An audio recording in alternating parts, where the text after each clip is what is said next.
Manusmriti 2020.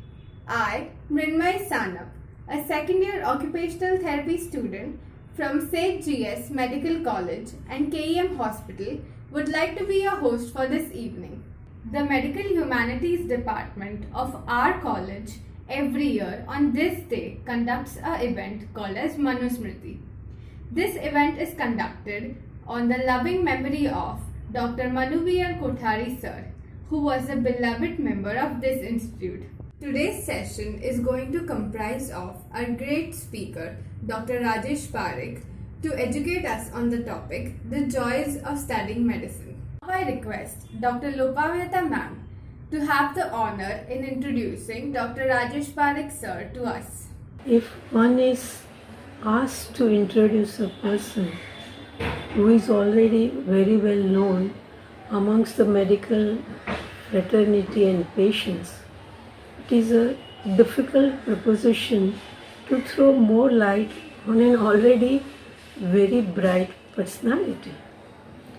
This is the difficulty I am facing in introducing Dr. Rajesh Parikh to the audience of this meet.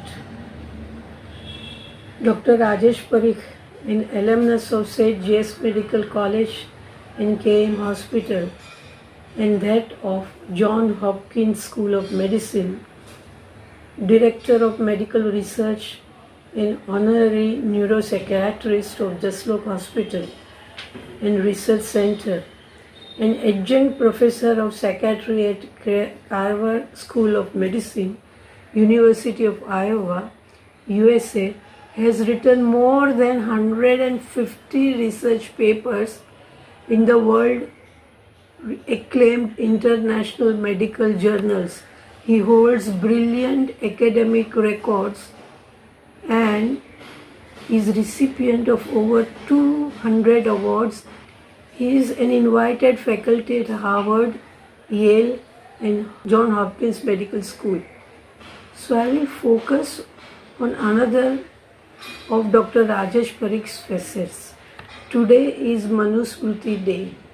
Dr. Rajesh Parikh is one of the students who had excellent bonding with Dr. Manu Kothari since the day he joined St. J.S. Medical College in June 1974 as an undergraduate medical student.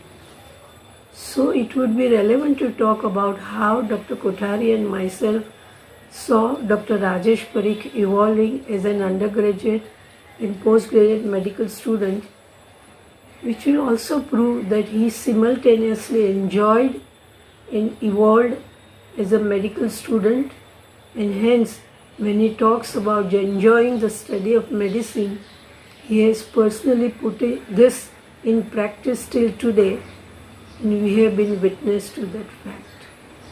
Dr. Rajesh Parikh loves reading books. He is a very avid reader. Dr. Manu Kothari and myself had a huge personal library, a large collection of non-medical books, and thus the seeds of lasting bonding were sown. I recall that Sir and Rajesh would so often have long, interesting and intense discussion on many topics. While studying, Rajesh took equal interest in multiple activities. In fact, he was hardly ever stressed out by studies or looming examinations, though he performed well academically, standing first in his postgraduate examinations. He was elected as the cultural secretary in first MBBS. I know how he laid the foundation of the festival Avishkar, which till today remains one of the most coveted festivals of GSMC, and many other colleges have followed suit with their own college festivals. His interest in photography was very evident when he came out with a lovely set of 8 picture postcards of our institution. Some of them are reproduced very often as the cover picture for our institution publications. He has kept that interest alive.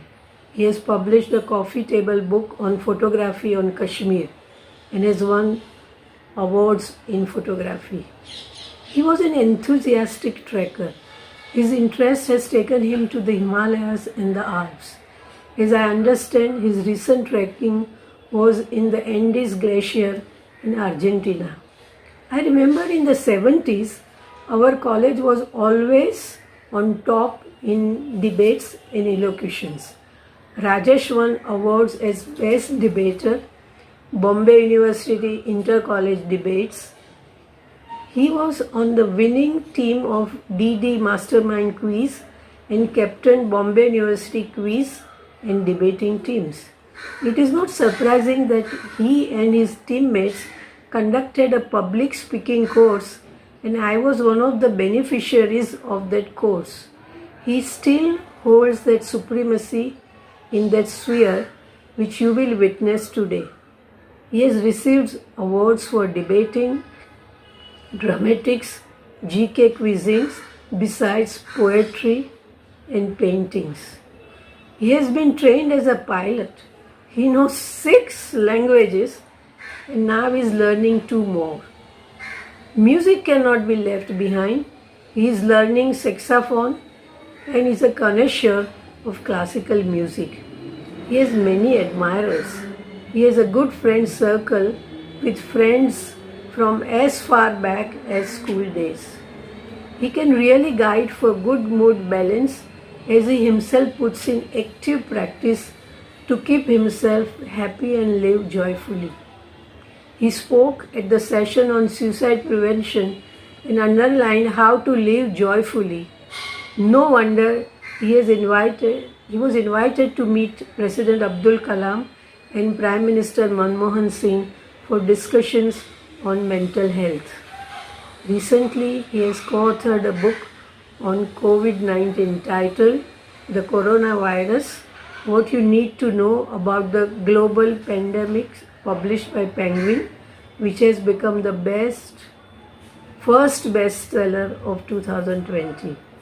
We request Dr. Rajesh Parikh to share with all of us the secret of making the study of medicine joyful and thereby living a fulfilling life. Thank you.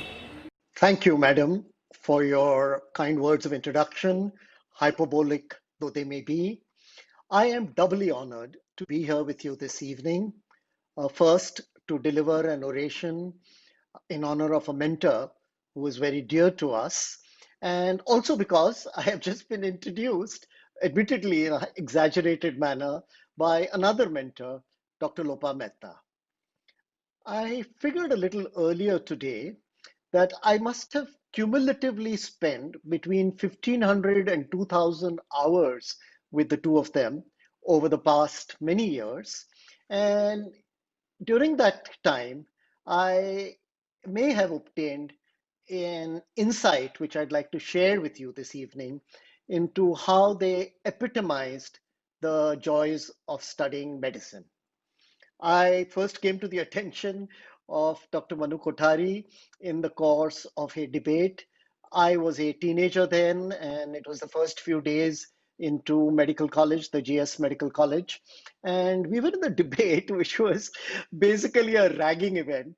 The senior most class had a go at us, the grand juniors as we were called.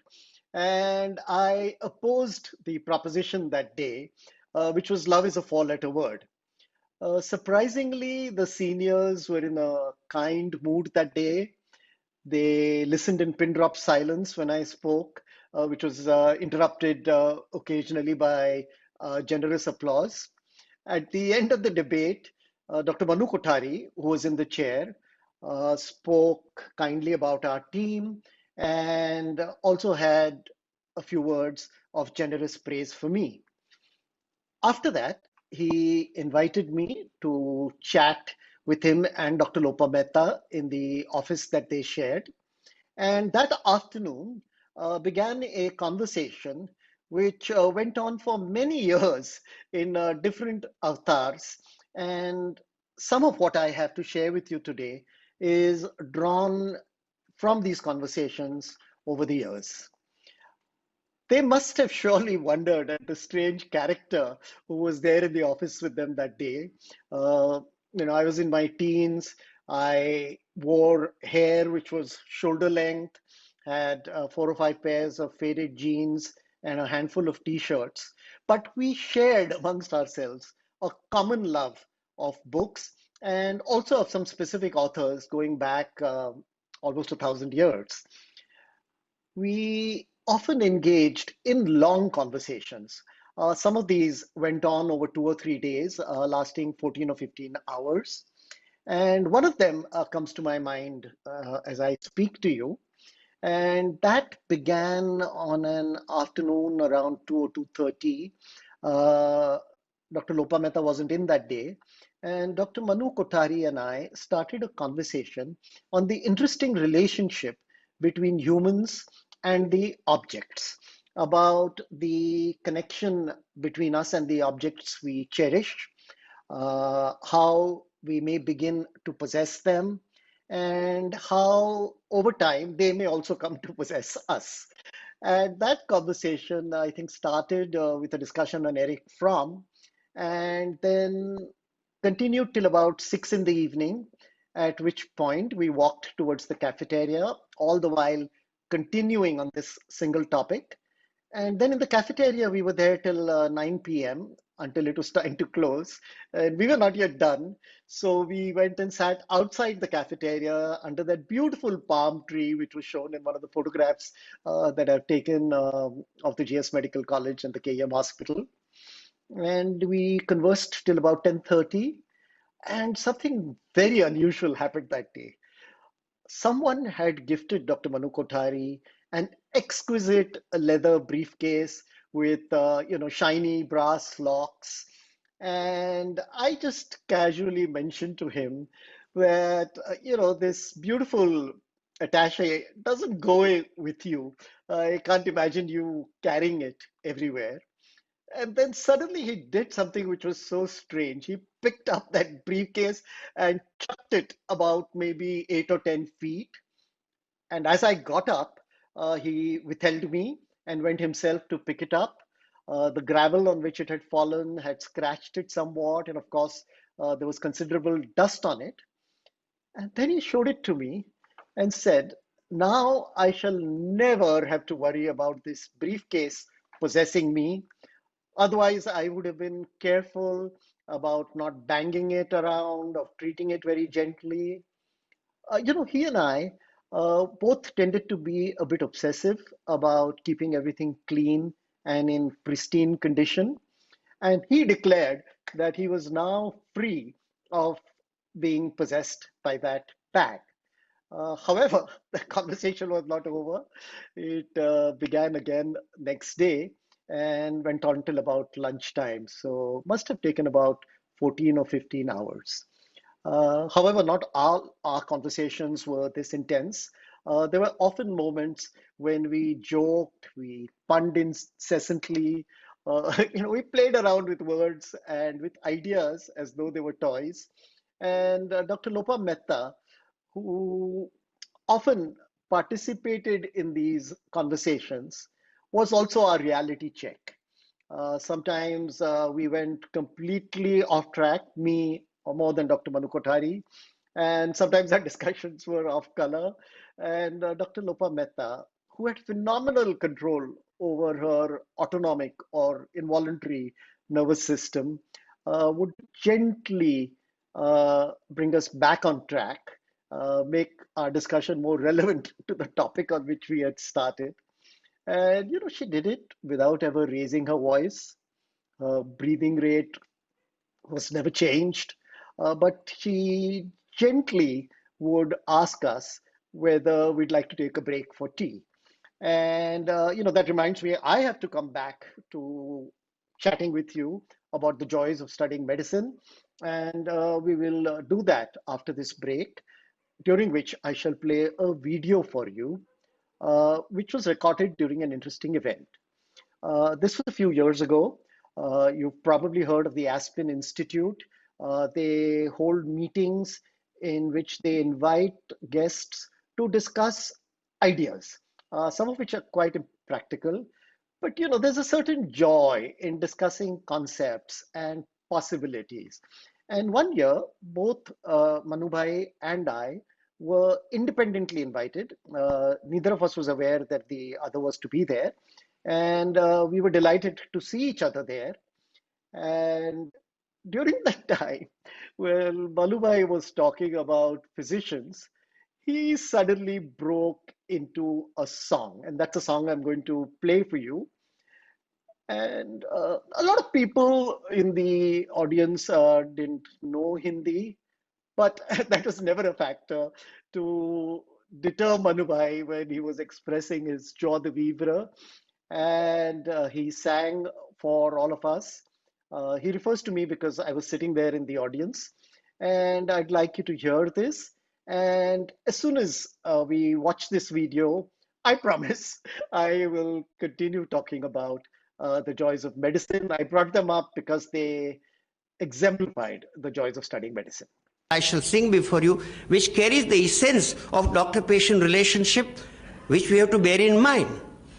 I have Dr. Parikh here, and he bears me out that Dr. Ambrose Pare, in the 16th century, he gave a great quotation, I dressed the wound, God healed the wound. I dressed the wound, God healed the wound. So God there. And till today, on wound healing, we know nothing except the fact that God heals the wound. So allow me to sing for you. And I'm sure you can join. Mareez means a patient. मरीज की मुस्कुराहटों पे हो निसार, मरीज का दर्द मिल सके तो ले उधार, मरीज के वास्ते हो तेरे दिल में प्यार, डॉक्टर इसी का नाम है.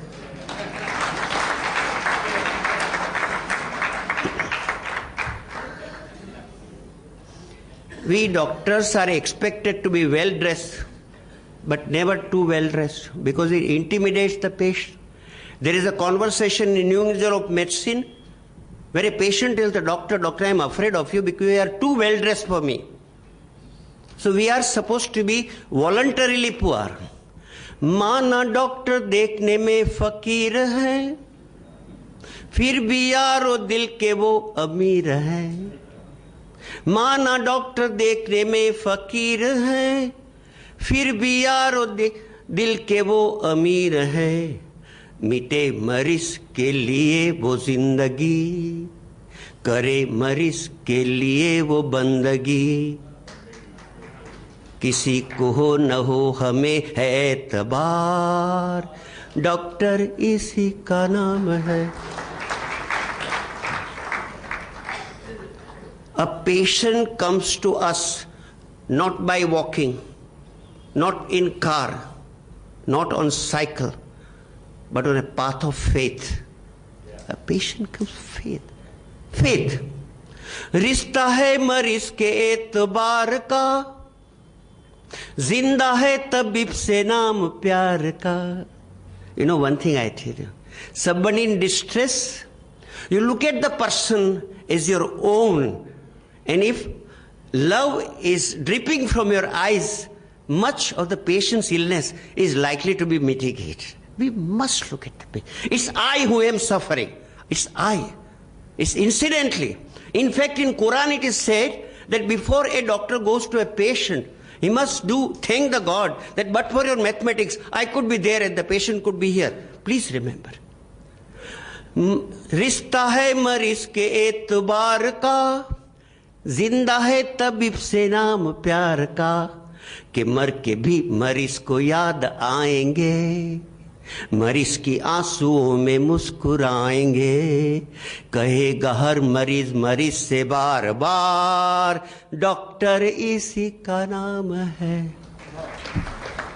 I hope you enjoyed that video clip. I've watched it a few times, but each time I see it, I enjoy it almost as much as I did when I heard him sing it the first time in the Aspen Institute meeting. So, what are the ways of enjoying the study of medicine so that we can spontaneously break out into a song whenever we want to? Well, the first important step is to find a good mentor. You know, a lot of people bemoan the fact that the guru-shishya relationship has been lost. It's not really lost. Every shishya who wants to find a guru will find one who is willing and more than happy to guide that person. I have been singularly blessed in having had a series of wonderful mentors right from the time I have been in school, in St. Xavier's High School, later at St. Xavier's College, and of course at the GS Medical College with Doctors Manu Kothari and Lopa Mehta and a few others, and later at the Johns Hopkins Hospital. And even when I came back to the Jaslok Hospital and Research Center, where I've been for 30 years, I've had mentors there too. I won't talk about them because I could just get lost in that. But to come back to track, a mentor serves a very important function in life. First of all, he is there as a role model. Next, he is there as a guide, somebody we can turn to.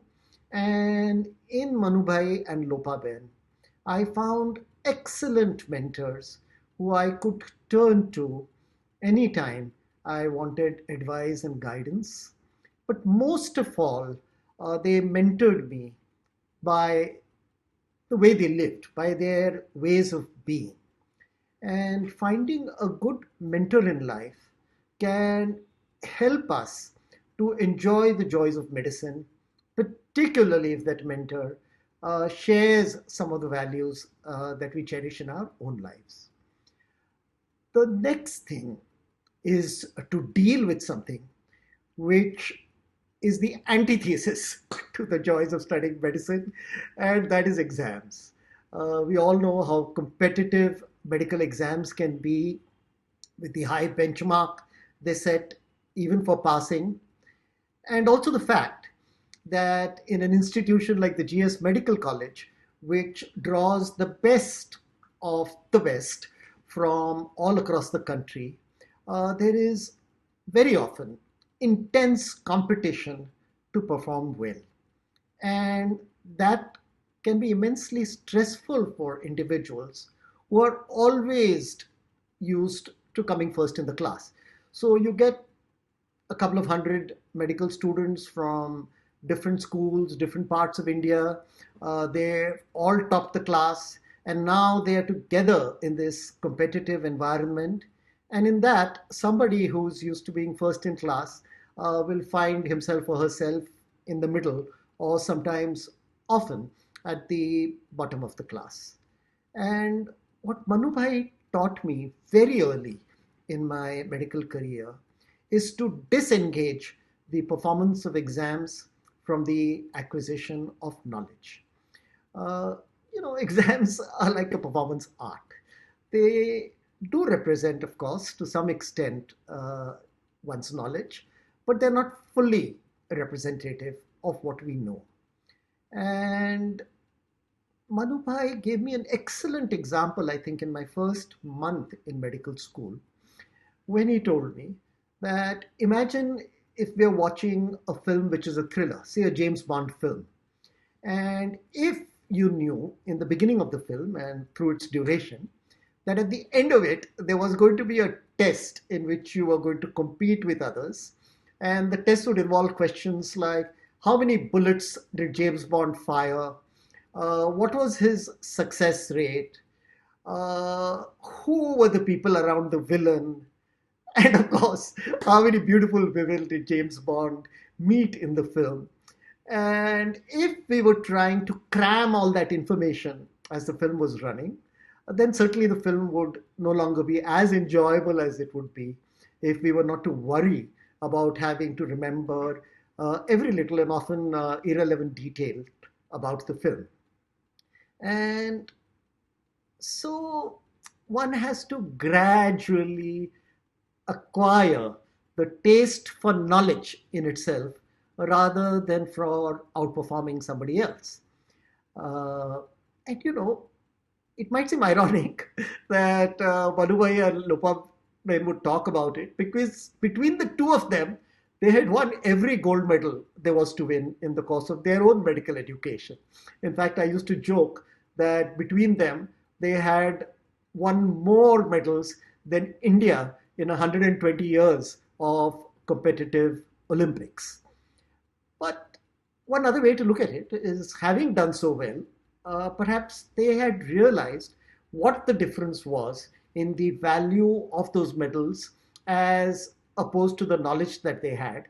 And I can share with you, because they said this multiple times, that when they look back, the knowledge gave them far greater pleasure than having those gold-plated medals.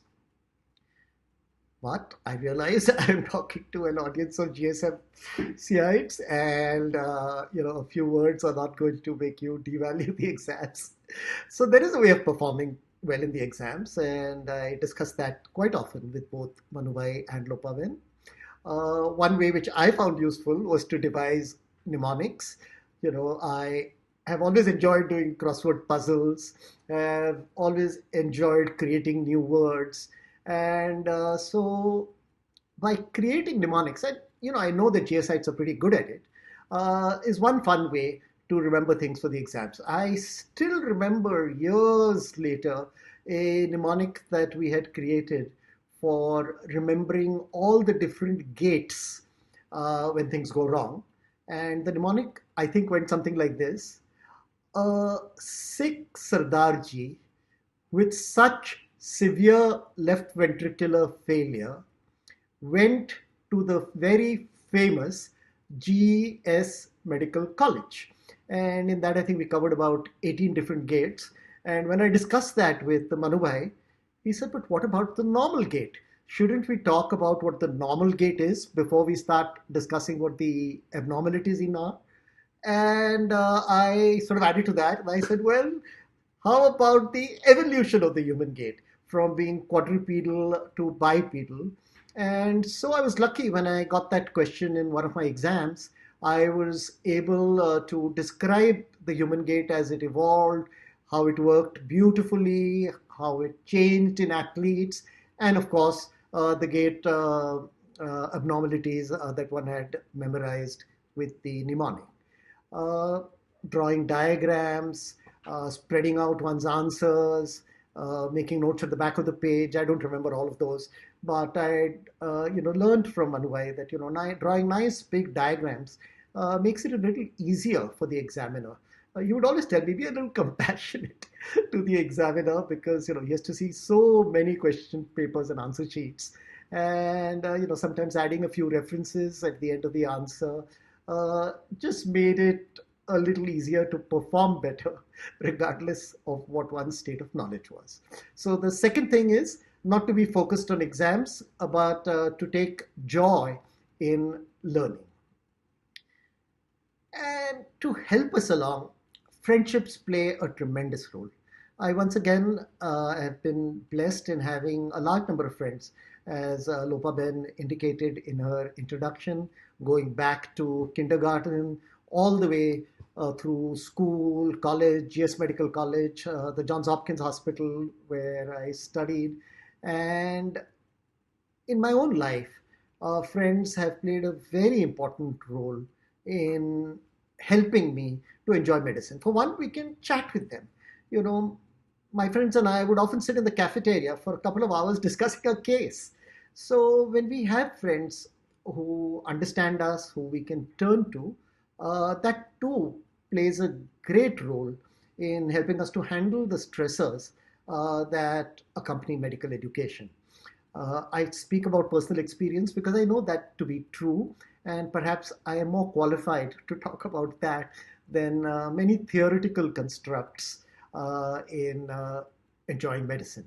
So I was lucky in finding a friend within a month of joining medical college. My wife Firoza, we started seeing each other in, I think, by the second month, and today she's there with me for 46 years, and she also tries to mentor me sometimes, though not always very successfully. So, having good friends around us who we can discuss our studies with, but who are also there to help us have fun and cope with some of the difficult situations in medical education, can go a big way in making the study of medicine truly joyful. And just a couple of other things. I don't want to go on and on. We'll talk of 5 things. I've spoken of 3 of them so far: finding a mentor, disconnecting ourselves from exams, having true and good and in depth friendships in medical college. And then I come to something which is a bit profound, and that is finding meaning in our education, and of course, finding meaning in life. I was again very lucky to have read a book before I entered medical school by Viktor Frankl, who was a psychiatrist. He wrote a book I would recommend to all called Man's Search for Meaning, a bit about Viktor Frankl. He was interred in one of the concentration camps at Auschwitz, and those of us who are familiar with that history, that period in our history, would know that it was one of the most brutal eras in human history where humans were collectively brutally persecuted only for their religious beliefs and were kept packed in these camps, the concentration camps, in subhuman conditions, and eventually were gassed to death.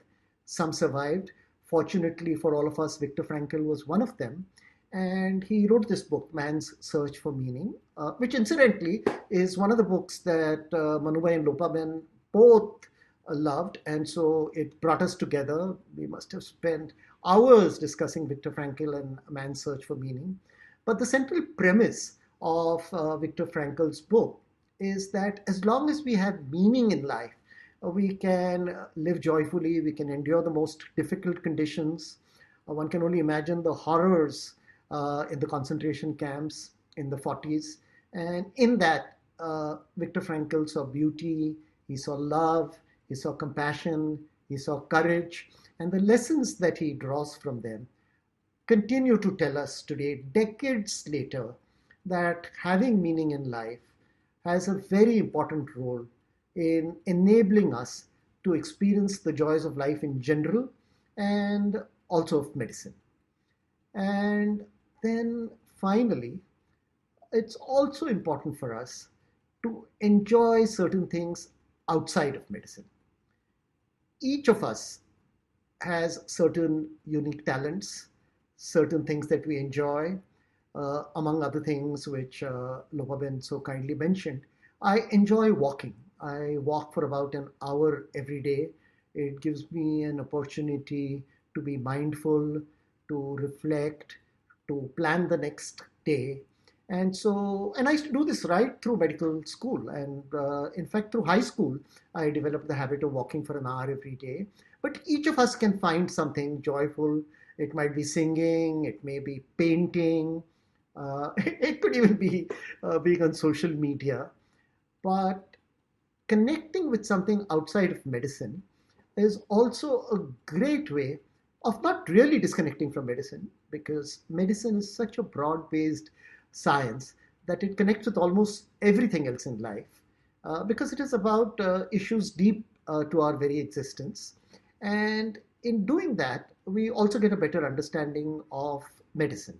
So I am delighted that I have been invited by the Department of Medical Humanities. I'm also so thrilled that our medical school, the GS Medical College, has indeed a Department of Medical Humanities. There's so many colleges that don't even have such a department.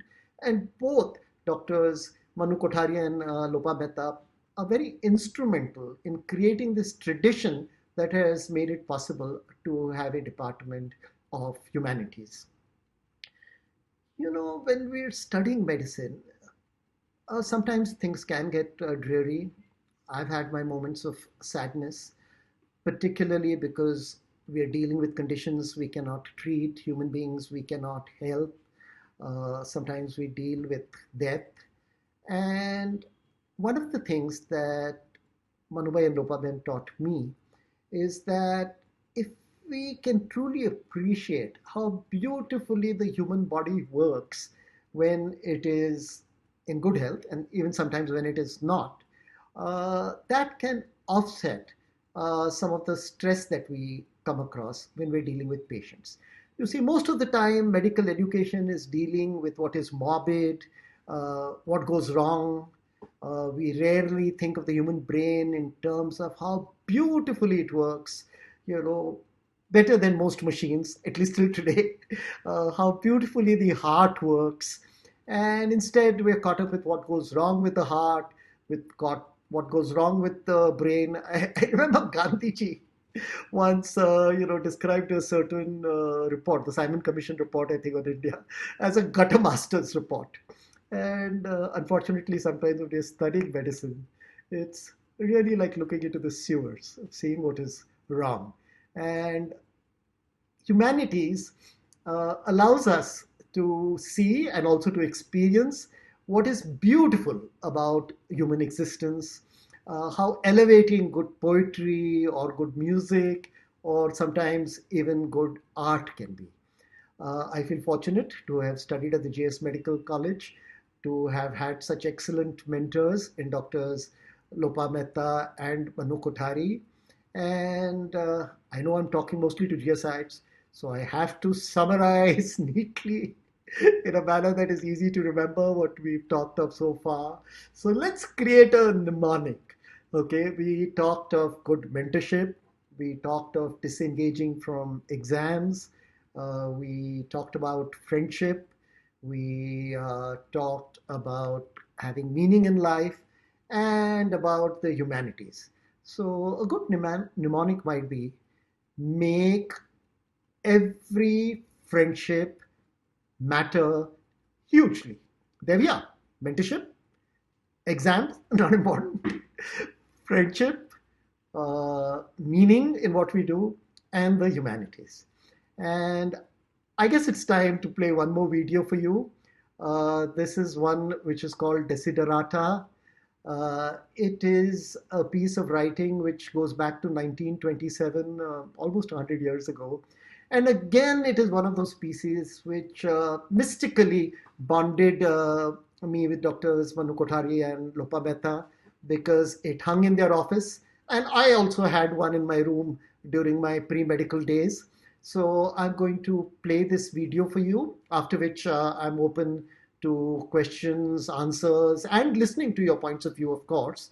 And I think that Desiderata, in many ways, exemplifies not just the joys of studying medicine, but the joys of living. I hope you enjoy it.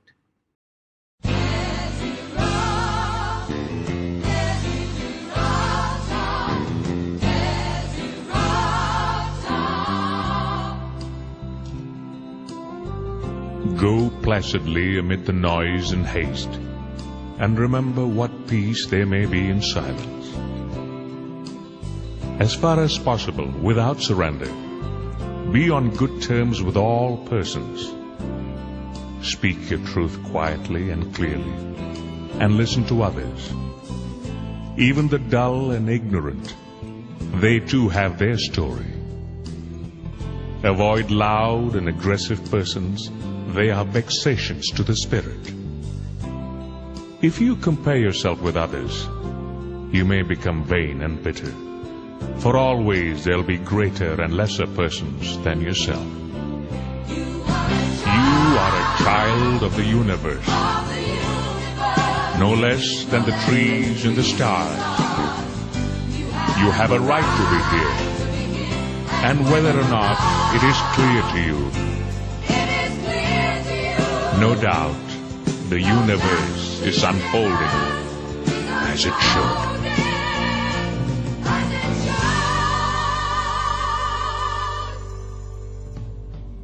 Enjoy your achievements as well as your plans. Keep interested in your own career. However humble, it is a real possession in the changing fortunes of time. Exercise caution in your business affairs, for the world is full of trickery. But let this not blind you to the virtue there is. Many persons strive for high ideals, and everywhere life is full of heroism. Be yourself. Especially do not feign affection, neither be cynical about love. For in the face of all aridity and disenchantment, it is perennial as the grass. Take kindly the counsel of the years, gracefully surrendering the things of youth. Nurture strength of spirit to shield you in sudden misfortune. But do not distress yourself with imaginings.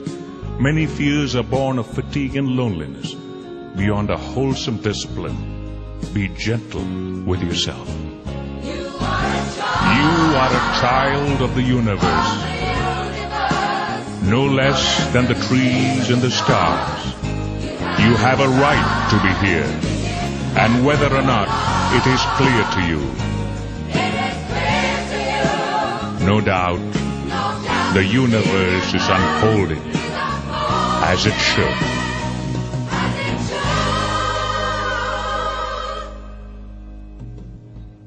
Therefore, be at peace with God, whatever you conceive Him to be, and whatever your labors and aspirations in the noisy confusion of life, keep peace with your soul.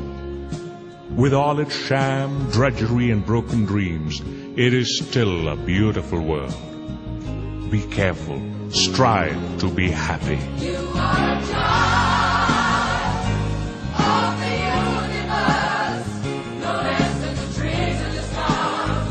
You have a right to be here. You are a child of the universe, no less than the trees and the stars.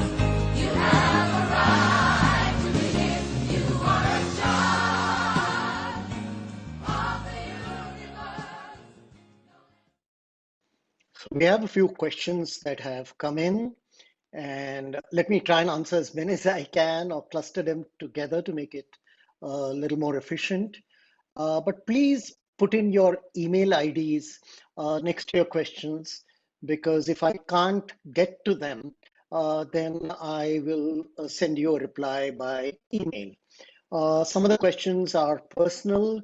The first one is, what made you choose medicine instead of other subjects? Well, and in a sense, it is related to the joys of medicine, because if you know what you're doing, you enjoy medicine. I chose medicine because I wanted to do psychiatry. I had started reading Freud in high school, and I was immensely intrigued by trying to understand what was happening in the human mind. The other subject that interested me a lot was physics. And while I was in undergraduate college at St. Xavier's, I realized that our understanding of the brain, of the mind, still had a long, long way to go. It was nowhere as nearly as precise as physics was, even 100 years before. And so, wanting to do psychiatry, I opted for a medical education. Now, in these days of the pandemic, one sometimes tries to clear up one's papers. Unfortunately, I never clear them up. I just go over them and decide to keep most of them anyway. But I found something very interesting, which may be pertinent to this question about the career decision. Uh, about 3 months into joining college in my first year, I had won an award at the World University Debate. And I was then interviewed by a prominent newspaper, and I found that clipping. I'd quite forgotten about it, but I myself was astonished because, amongst other questions, they asked me the same question, why I took medicine and what I wanted to do ahead. And I was surprised to see that I had pretty much 3 months into medical college spelled out my career over the next 40 years or so.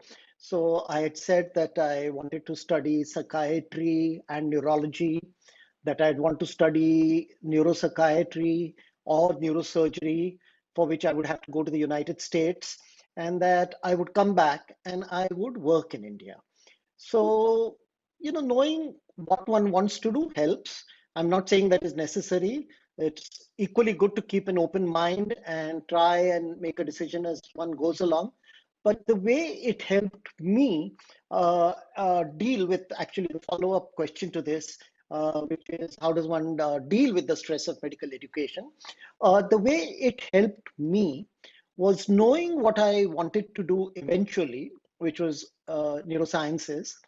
I was able to focus on areas that interested me And as Manubai and Lopaben had wisely advised me in the first year, not to worry about the exams, uh, that actually distressed my professors, other professors, far more than it troubled me. Because if I was studying anatomy, I was only interested in neuroanatomy, in which I could do well. I could get near full marks on the brain and even fail a part exam on the abdomen or barely scrape through. Again, in physiology, neurophysiology interested me. Chemistry interested me. I remember Dr. Ajita Mehta, very loving microbiology professor, and she pulled me up and said, "What's the matter with you? How can you get near full marks in neuropathology and do so badly with microbiology?" And this is a continuous refrain through medical college. Uh, Professors took a lot of interest in most of us, not just in me, and they would be perplexed how I could do so badly in other subjects and yet do relatively well in the subjects that interested me. And this helped because, as Madam mentioned to you, in my postgraduate career, I topped all the exams.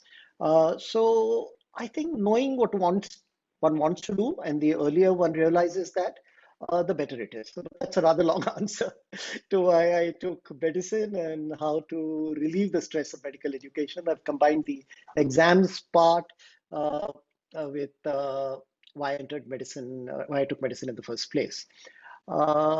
Then how can we study medicine for long hours without getting demotivated? Now, that's also a challenge that not only I think all of us deal with it. You know, to sit and read for hours and hours, and sometimes one gets tired. Of course, as medical students, you all know that it's not the brain that is getting tired, it's your muscles, it's your ocular muscles which get fatigued. What I would do is I would just look out of the window at the trees. I would do some photography and do some crazy things I wouldn't advise you to do. But at midnight, we'd open up the badminton hall and I'd go and have a badminton match with some of my close friends. And we'd bet, we'd decide that whoever lost would have to buy a bottle of lemonade, Duke's lemonade, because that was, I think, 180 ml. It's a little bigger. Those are glass bottles in those days. And what we did is the person who lost the match bought a bottle of lemonade and shared it with the other person. And sometimes we'd walk across, I don't know if those chai walas are still there outside of KEM. Oh, but we'd go there at 1, 2 in the morning.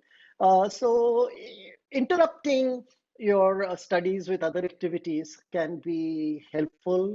We'd do some things which are really crazy. We'd go and play badminton on top of the boys' hostel on the terrace where there is no retaining wall. And this sometimes we do just for effect. Just the day before the exams, we'd go for a film.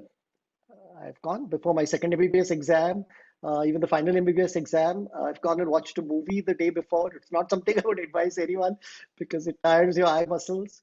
And I think we were also showing off, saying that, oh, we don't really care. So we would be nervous, but we'd like to tell ourselves that we don't really care. So finding ways of relaxing. And you guys have all the opportunities in the world. I mean, you're connected to the whole world with social media. There's so much y'all can do. I come from a world where you had those old rotary dial phones. And some of you might like to listen to music, which is also what I did. I did a lot of that through medical school. I always had a turntable and speakers. We didn't have digital music in those days. So find ways to relax and do that intermittently. But again, I go back to the same thing. If you've disconnected performance in exams from medical knowledge, and even more important, I should have mentioned this earlier, disconnected your self-esteem from the performance in exams. You see a lot of students who do very well. I've always been told that they're fantastic because they've done well in exams, and gradually and unknowingly, they link their self-esteem with their performance in exams. I mean, you're a lot more than your grades. There's so much more to every one of us. And learning to appreciate ourselves helps us to appreciate others and certainly helps us not to worry too much about the exams. By the way, from my group of peers who went to medical school, some of the people who are doing the best in life, in practice, are the ones who really didn't care too much about topping exams and enjoyed medical education. Learning medicine is a lifelong commitment. How should we improve? We don't really need to improve. Yes, it is lifelong, and one is a medical student all of one's life.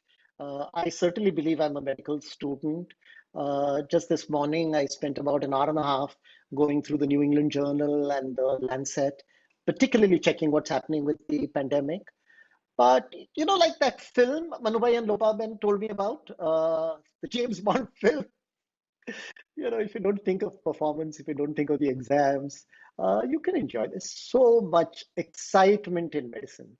And one thing that I found very, very interesting is the history of medicine. Reading the history of medicine was just relaxation. And that history helps you also sometimes because, examiners are strange creatures. They get easily impressed by things that other people don't write about. So almost every answer of mine had some kind of a preamble on the history of the person who either discovered that technique or discovered a medication and how he did it. It helps to fill up pages where you've not studied a lot. But it's also very relaxing. And of course, there are lessons to learn. You'll also find that, Nobel Prize winners, people who made some of the most important discoveries in exams, either failed their exams or, didn't do all that well. And what else do we have? What people skills should one have to become a good physician? Well, I'll tell you from what I've observed. I'm not sure how good a physician I am. Uh, skills are important, but what is more important than skills are attitudes. If we have the correct attitude to people, we have the correct attitude to medicine, the skills will follow. If you respect somebody, then you have the skill. I mean, you walk into a dean's office, you're a little different from the way you walk into a cafe, for example. You perhaps don't talk to the waiter as politely as you do to the dean. And that's because it's the attitude. So if we develop an attitude of respecting people, of respecting the human body, and Bernard Shaw once said, there's no such thing as good manners or bad manners. The best manners are to have the same manners for everybody. And the other day when Loba Ben invited me to give this oration, and I was just exchanging some notes with her, I remembered something. Manubai and she treated everybody with equal degrees of respect. One of Manubai's friends was a guy called Hanumant Rao who used to perch on the bridge, at Edmonton Road Station, and he used to sell bananas there. And Manubai would often converse with him, and then sometimes he'd come over for lunch, and we'd sit and chat with him. So I think if you respect humanity, if we respect the uniqueness of every individual, then our attitude is such that we will automatically develop the skill set of dealing with people. And then you actually enjoy dealing with people. You learn something new. When I've learned fascinating things from patients, I could do a whole oration on that. But there's a lot to learn as well. Why do you think there is a need at this hour to enjoy the joys of medicine? Well, that sounds like an urgent question, and undeniably, there's an element of urgency to it. But it's been the need of all times. Doubtless, it was there 100 years before us. Uh, Doubtless, it will continue to be an enduring need, even when artificial intelligence plays a major role in both diagnostics and therapeutics. Uh, what's the point of doing something if we don't really enjoy it? And one can learn to enjoy it. I mean, this oration is a small attempt at opening up some thought processes. Each of us can figure out how we can enjoy medicine. And hey, you're going to be in it for most of your life, all of your life virtually. Physicians, surgeons do not retire. as early as they ought to actually. And so it's always going to be a need. We have to enjoy medicine. And if we enjoy medicine, we don't need to find other avenues to relax. Firoza, my wife, as you may all have heard of her, she's far, far more famous than me, and she's accomplished much more than me. She's had about 15,000 babies by now. She remembers the names of a lot of her babies, and she loves her work. And whenever anybody asks her, what do you do to relax? She says, I work. She works 7 days a week and she loves it. So if you love your work, then the work in itself becomes relaxation. And it's not just a need of the hour, though it could be, but it's really a need of all time. And wow, now this I don't think I'm smart enough to answer. What are the changes in the medical education system that should come about for us to enjoy the joys of medicine? Okay, pardon me for being a little critical of the question itself. It's partly to cover my ignorance, of course, but it is also because, Gandhiji once said, be the change you want around you.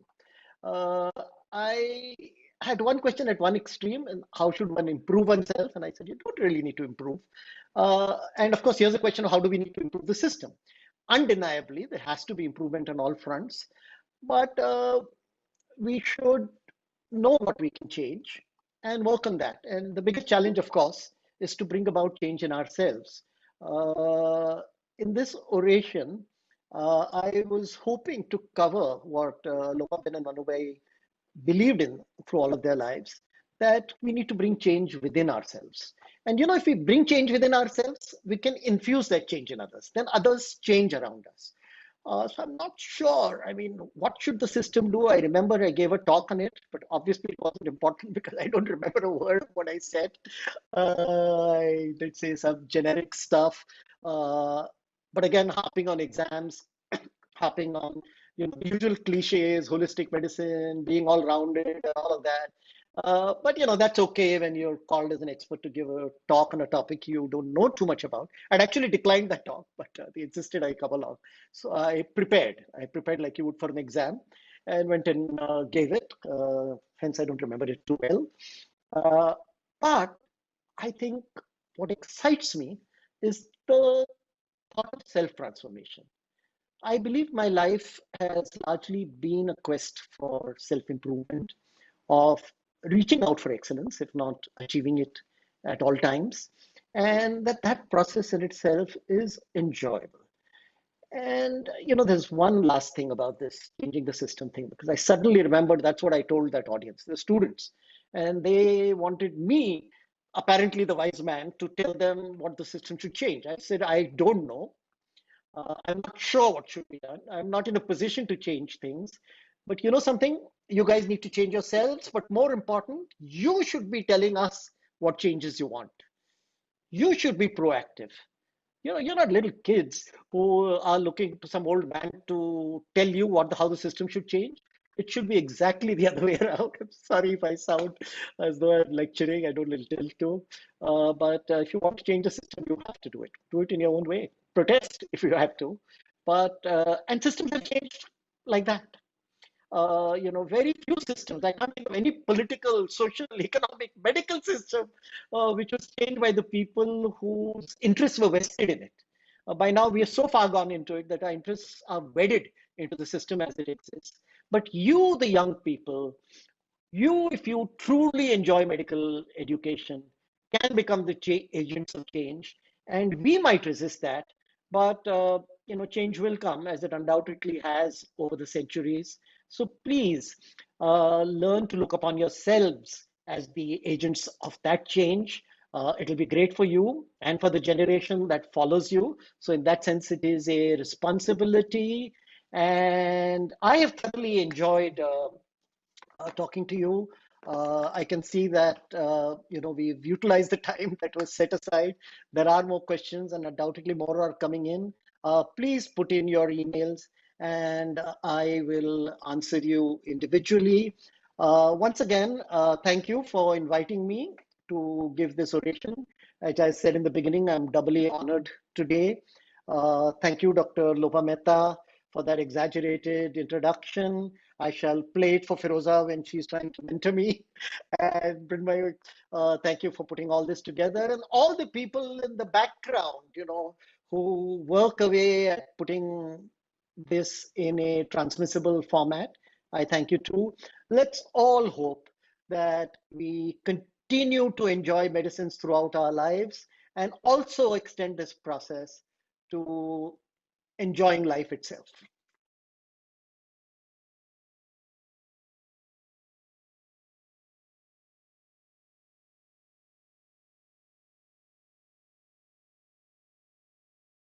Thank you so much, sir. It was truly an honor in attending one of your orations. We definitely learned a lot. This has been a great session, and thank you for refreshing our minds on this topic where we are pursuing our passion. I hope it had the same effect on everyone. Thank you so much. And lastly, I would like to thank our respected Dean, sir, and our Vice President, Dr. Padmaja Samant ma'am, without which all this would not have been possible. And now, with our warm regards, our faculty members would like to present you something.